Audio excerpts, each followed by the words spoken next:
هذا المقطع نستمع إلى جزء من التقرير الذي بثته قناة الوطنية حول حدث داخل الجزائر، بينما الصور لا علاقة لها بالجزائر لا من قريب ولا من بعيد، بل لحفل في المغرب لأعضاء فرقة موسيقية مغربية يعود لعام 2019 بالدار البيضاء، ويمكن أن يرى العلم المغربي خلف أعضاء الفرقة.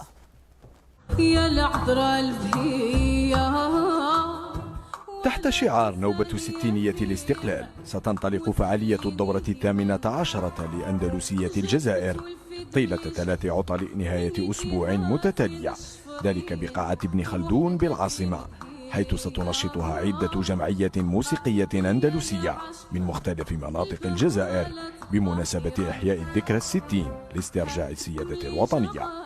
بالنسبة لغالبية المؤثرين والمعلقين المغاربة فهذه سرقة للتراث المغربي، رد عليها الجزائريون كل بطريقته، وهذه عينة من التغريدات. سنة تقول ساخرة: يجب على المغرب أن يسجل المغرب في اليونسكو قبل فوات الأوان.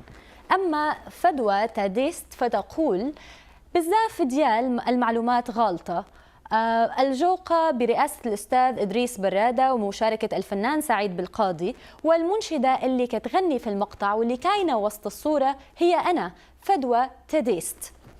محمد يتساءل أيضا على تويتر: وماذا عن أغنية الشمعة للمرحوم كمال مسعودي اللي سرقها سعد المجرد وقال أغنية من تأليفي، سرق اللحن والكلمات. وأخيرا هشام يعلق: لو اهتم الجزائريون كما يفعل المغاربة بما تبثه القنوات المغربية لوجدنا أنهم هم أكبر السراقين، لكننا لا ننشغل بتفاهاتكم ولا بقنواتكم. الفنان المغربي سعيد بالقاضي علق على المقطع الذي بث على قناة الوطنية والذي يظهر طبعا هو فيه، لنستمع إلى رد فعله. الوطنية تي في ديال الجزائر قامت بأخذ عمل مغربي أصيل ونسبته للجزائريين على أساس أنهم جزائريين أو فرقة كبرى جزائرية سورسان.